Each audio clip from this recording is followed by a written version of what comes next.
안녕하세요. 지난 8월이었죠. 서울 한복판 백화점에 폭탄을 설치했다.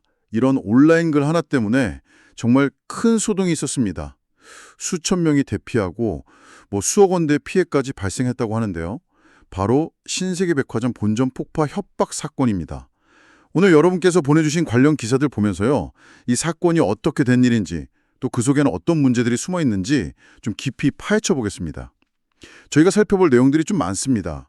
사건이 어떻게 시작됐는지부터 해서 가해 학생이 그 촉법 소년이라는 점, 이것 때문에 생기는 법적인 문제, 사회적인 파장들, 그리고 이게 또 전국적으로 모방 협박으로 번졌거든요. 그것까지 보고요. 그리고 올해 새로 생긴 공중협박죄라는 게 있는데 이게 과연 효과가 있는 건지 이런 논란까지 정말 다양하게 준비했습니다. 그러니까 단순히 사건만 보는 게 아니라 온라인 위협이 현실에 얼마나 큰 영향을 미치는지, 또 소년법 문제, 우리 사회 안전망까지 좀 넓게 이야기해 보려고 해요. 자, 그럼 바로 시작해 볼까요? 사건 시작이 8월 5일 오후 12시 36분쯤이었죠. 네, 맞습니다. 점심시간 조금 지난 때였네요. 한 중학생 A군이 DC 인사이드라는 인터넷 커뮤니티에 글을 올린 거예요. 여기가 좀 익명성이 강하고 이용자가 많아서 파급력이 꽤 큰 곳이잖아요. 네, 그렇죠. 워낙 이용자가 많으니까요. 거기에 신세계백화점 본점 1층에 폭약을 설치했다. 오후 3시에 터진다. 이런 내용이 글에 올라온 겁니다. 정말 생각만 해도 끔찍한데요. 네, 이 글 하나 때문에 그야말로 비상이 걸렸습니다. 바로 경찰, 소방인력 합쳐서 한 240명 정도가 현장으로 출동했고요. 백화점 안에 있던 고객, 직원들 약 4천 명 정도가 막 긴급 대피하는 그런 소동이 벌어졌습니다. 4천 명이요? 어휴, 네.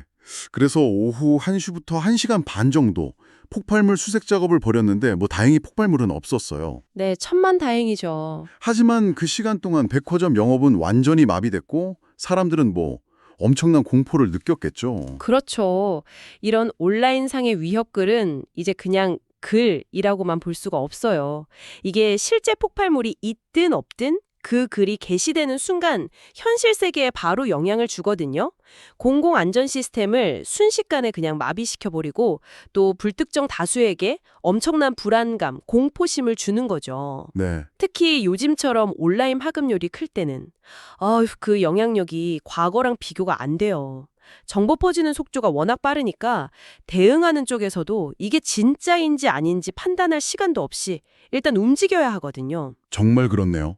그런데 더 좀 놀라운 건 이 글을 올린 A군이 만 10세 이상 14세 미만, 그러니까 형사 미성년자, 촉법소년이라는 거였어요. 촉법소년. 네, 형사처벌 대상이 아니라는 거죠. 경찰 조사는 받았고 지금은 법원 소년부로 송치될 예정이라고 하더라고요. 네, 그 촉법소년 제도라는 게 기본적으로는 아직 판단 능력이 좀 미숙하고 또 교화나 개선의 여지가 크다고 보는 청소년들에게 처벌보다는 교육, 보호를 통해서 다시 사회에 적응할 기회를 주자 이런 취지잖아요. 그렇죠. 교화 목적이 크죠. 그래서 형사처벌 대신에 소년법에 따라서 보호처분을 받게 되는 거죠. 사회봉사라든지 아니면 소년원 송치 같은 것들이요. 근데 이번 사건처럼 그 행동이 사회에 미치는 영향이 너무 크고 피해 규모가 막대할 때는 이 제도의 어떤 딜레마랄까? 그런 게 확 드러나는 거죠. 가해 학생은 형사 책임은 안 지는데 그로 인한 사회적 혼란이나 피해는 그대로 남아있으니까요. 여기서 이제 책임과 처벌이 좀 불균형한 거 아니냐? 이런 논란이 커지는 겁니다. 실제로 사건 나고 보름이 넘도록 A군이나 그 가족 쪽에서 공식적인 사과 같은 게 없었다는 점도 사람들이 많이 분노했었고요. 네, 그 부분이 좀 그렇죠. 게다가 경찰이 아직 신세계백화점 쪽에 가해 학생 A군의 신상 정보를 안 넘겨줬다고 해요. 피해가 이렇게 명백한데 왜 정보 전달이 늦어지는 건지 이게 좀 이상하게 느껴지거든요. 법적인 절차 같은 게 있나요? 네, 그 부분이 약간 복잡한데요. 경찰 설명은 이렇습니다. 이번 사건은 특정인을 딱 찍어서 협박한 게 아니라 불특정 다수를 대상으로 한 공중협박 성격이 강하다는 거예요. 그래서 법적으로 누가 직접적인 피해자인가 이걸 명확하게 특정하는 절차가 먼저 필요하다. 이런 입장인 거죠.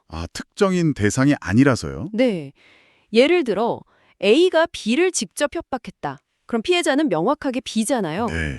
근데 이번 경우는 불특정 다수의 공공 안전을 위협한 거고 신세계 백화점은 그 위협의 장소가 된 셈이죠. 물론 영업방해 같은 실질적인 피해는 입었지만요.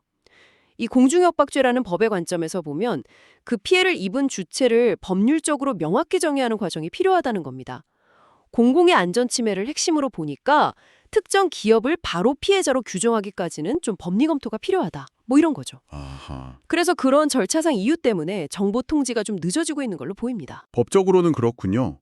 그래도 뭐 수천 명이 대피하고 영업 중단되고 이런 엄청난 혼란을 겪은 신세계 입장에서는 좀 답답할 수도 있겠어요. 충분히 그럴 수 있죠. 네. 그래서 신세계 측은 A군 신상 정보가 확보되는 대로 바로 민사소송을 통해서 피해 보상을 청구하겠다 이런 입장을 밝혔습니다. 아, 민사소송. 네. 형사적으로는 촉법소년이라 처벌이 어렵지만 민사적으로는 손해배상 책임을 물을 수 있다는 거죠. 그렇죠. 촉법소년이라도 불법행위로 다른 사람에게 손해를 입혔다면 그 감독 의무가 있는 부모님 같은 분들이 민사 책임을 져야 할 가능성이 높습니다. 그 피해 규모가 대체 어느 정도길래 그런가 궁금한데요. 신세계 백화점 쪽에서 추산한 피해액만 봐도 정말 입이 딱 벌어지더라고요. 네, 금액이 상당하죠. 영업 중단으로 인한 직접적인 피해액만 약 5억에서 6억 원에 달할 거로 본대요. 5억에서 6억이요? 와, 네, 여기에 또 눈에 안 보이는 브랜드 이미지 손상 같은 것까지 고려하면 실제 피해는 훨씬 더 클 거다 이렇게 주장하고 있어요. 평일 오후 그 황금 시간대 영업이 완전히 멈췄으니까요. 손실이 어마어마했을 겁니다. 네, 그 시간대면 정말 그렇죠. 그런데 진짜 심각한 문제는 이게 여기서 끝난 게 아니라는 거죠. 맞아요. 그게 더 큰 문제죠. 꼭 판도라의 상자가 열린 것처럼 이 사건 이후에 전국 각지에서 비슷한 협박 사건들이 막 터져 나왔어요. 네, 맞습니다. 줄줄이 이어졌죠. 하남 스타필드, 용인 신세계 백화점 경기점, 서울 잠실 올림픽 체조 경기장에서 열린 K-팝 콘서트 현장, 또 광주에 있는 백화점, 용인 에버랜드 리조트, 네, 정말 많았어요. 심지어 서울 도심 여러 시설이랑 안동역 광장까지 대상도 방식도 점점 다양해졌고요. 팩스로 보내거나 이메일로 보내거나 유튜브 댓글로 달거나 막 쏟아졌어요. 이게 전형적인 모방 범죄, 소위 카피캣 현상이죠. 어떤 특정 범죄가 언론이나 온라인 통해서 크게 주목을 받으면 그 수법이나 대상을 따라서 비슷한 행동을 하는 경향이 나타나거든요. 특히 이번 사건처럼 온라인, 또 익명성 이런 특징하고 결합되면 그 퍼지는 속도가 훨씬 빨라질 수 있습니다. 나도 한번 해볼까? 이런 위험한 호기심이나 아니면 사회에 대한 불만을 좀 비뚤어진 방식으로 표출하는 거죠. 그냥 장난이라고 하기엔 너무 심각한데요. 그렇죠. 이런 모방 협박이 위험한 게 단순히 경찰력이나 소방력 낭비시키는 거에서 그치지 않아요. 이렇게 자꾸 거짓 협박이 반복되면 진짜 위험한 상황이 발생했을 때 사람들 경각심이 무뎌질 수 있거든요. 아, 양치기 소년 효과 같은 거군요. 맞습니다. 대응 시스템의 효율성도 떨어뜨릴 수 있고요. 결국 사회 전체 안전망을 흔드는 아주 심각한 행위라고 봐야 합니다. 혹시 첫 사건 가해자가 그 촉법소년이라는 사실이 알려지면서 나도 처벌 안 받겠네? 이런 잘못된 생각으로 모방범죄에 더 쉽게 가담하게 된 그런 측면도 있지 않을까 좀 우려스럽기도 하고요. 충분히 그럴 수 있겠네요. 사실 예전에도 뭐 청와대나 공항, 비행기 이런 데 테러 협박 전화나 글 같은 거 종종 있었잖아요. 네, 있었죠. 꾸준히 있었습니다. 근데 대부분 업무방해죄 이런 걸로 처벌받고 그 형량도 뭐 몇백만 원 벌금형 이 정도에 그치는 경우가 많아서 이거 너무 선망망이 처벌 아니냐 이런 비판이 계속 있었어요. 맞아요. 처벌이 약하니까 경각심도 낮아지고 비슷한 범죄 계속 반복된다 이런 지적이 많았죠. 그래서 이런 문제를 좀 해결하려고 올해 3월부터 새로운 법이 시행되고 있습니다. 바로 공중협박죄라는 건데요. 네, 공중협박죄. 불특정 다수를 대상으로 뭐 폭발물을 설치하겠다, 아니면 칼부림을 하겠다, 이런 식으로 위해를 가하겠다고 협박하는 범죄를 처벌하려고 새로 만든 조항입니다. 중요한 건 실제 피해가 있든 없든 그 협박 행위 자체만으로도 5년 이하의 징역 또는 2천만 원 이하 벌금형에 처할 수 있도록 처벌 수위를 꽤 높였다는 점이에요. 맞습니다. 이 법의 핵심 취지는 예방에 있다고 볼 수 있어요. 실제 피해가 없더라도 공공의 안전을 위협하고 사회 시스템을 마비시키는 행위는 그 자체로 중대한 범죄다. 이런 인식을 법적으로 명확히 한 거죠.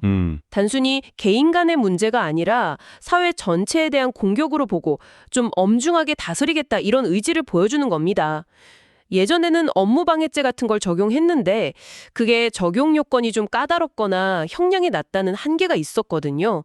공중협박죄는 그런 빈틈을 메우려고 도입된 거죠. 법 취지는 참 좋은데 문제는 이 법이 시행되고 나서도 실효성에 대한 의문이 계속 나온다는 거예요. 네, 첫 판결부터 좀 논란이 있었죠. 공중협박죄가 적용된 첫 판결 사례에서 또 솜방망이 처벌 논란이 나왔습니다. 지난 5월이었는데 서울 영등포구에서 부탄가스랑 전선 같은 걸로 만든 사제 폭탄 모형을 들고 터뜨리겠다 이러면서 시민들을 위협한 30대 남성이 있었거든요. 네, 기억납니다. 이 남성에게 법원이 벌금 600만 원을 선고했어요. 600만 원. 법정형은 5년 이하 징역 또는 2천만 원 이하 벌금인데 결과는 벌금 600만 원이었던 거죠. 물론 법원은 피고인이 지적장애가 있고 또 범행을 깊이 반성하고 있다. 이런 점들을 양형에 고려했다고 설명은 했습니다. 네, 감경 사유가 있었죠. 하지만 많은 사람들은 아니, 공공안전을 이렇게 심각하게 위협했는데 처벌이 너무 가벼운 거 아니냐 이렇게 비판을 많이 했어요. 바로 그 지점이 공중협박죄의 실효성에 대한 논쟁을 불러일으킨 부분입니다. 법정형의 상한선은 분명히 높아졌어요.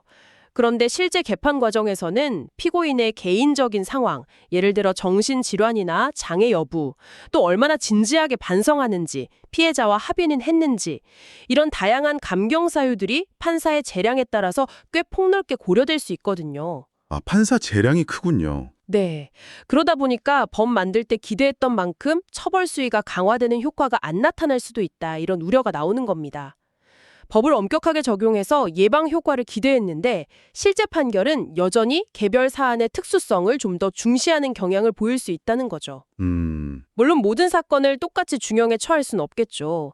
하지만 법을 새로 만든 취지가 너무 무색해지지 않도록 양형 기준에 대한 사회적 논의라던가 어떤 가이드라인 마련 같은 게 필요하다 이런 목소리도 나오고 있습니다.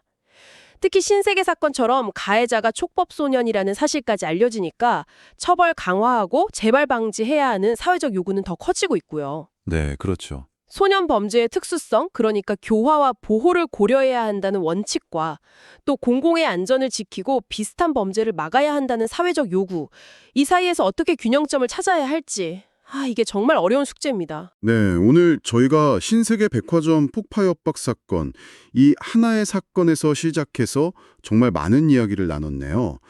촉법소년 제도가 가진 딜레마, 또 걷잡을 수 없이 번진 모방 범죄의 위험성, 그리고 공중 안전을 지키려고 만든 공중협박죄가 현실에서는 어떤 한계에 부딪히고 있는지까지요. 이걸 단순히 그냥 한 중학생의 철없는 장난이었다, 이렇게 넘기기에는 이 사건이 우리 사회에 던지는 질문의 무게가 결코 가볍지 않다는 걸 다시 한번 느끼게 됩니다. 네, 그렇습니다. 특히 요즘처럼 디지털 기술이 발달해서 누구나 아주 쉽게 익명 뒤에 숨어서 사회 전체를 위협하는 메시지를 퍼뜨릴 수 있는 환경이 됐다는 점이 중요해요. 이런 새로운 유형의 범죄에 대해서 단순히 그냥 처벌만 강화한다고 해서 근본적인 해결책이 되기는 좀 어렵습니다. 뭐랄까, 온라인 플랫폼의 체계도 강화하고 디지털 리터러시 교육도 하고 또 범죄 예방을 위한 기술적, 사회적 시스템 구축 같은 다각적인 접근이 필요해 보입니다. 네, 다각적인 접근이요. 촉법소년 문제도 마찬가지예요. 소년의 보호와 교화라는 그 중요한 가치를 지키면서도 그 아이들의 행동에 가져온 결과에 대해서는 어떻게 책임을 지게 할 것인가, 그리고 피해자의 고통이나 사회적 불안은 또 어떻게 해소할 것인가, 여기에 대한 깊은 고민과 사회적 합의가 필요합니다. 단순히 그냥 나이만 낮춘다고 해결될 문제가 아니라 보호 처분 내용을 좀 더 실질적으로 만들고 재범 방지 프로그램도 강화하는 등 보다 좀 섬세한 접근이 필요하다고 봅니다. 마지막으로 이 질문을 여러분께 한번 던져보면서 마무리할까 하는데요. 온라인에 올린 단 몇 줄의 글이 수천 명의 일상을 멈추게 하고 또 수억 원의 사회적 비용을 발생시키는 그런 시대입니다. 이런 상황에서 가해자가 촉법소년이라는 이유 하나만으로 형사 책임을 완전히 면하는 것, 이게 과연 정의로운 걸까요? 물론 처벌 강화가 모든 문제의 해결책은 아닐 겁니다. 그렇다면 금전적인 배상을 넘어서 이런 행동에 대한 진정한 책임은 과연 어떤 모습이어야 할까요?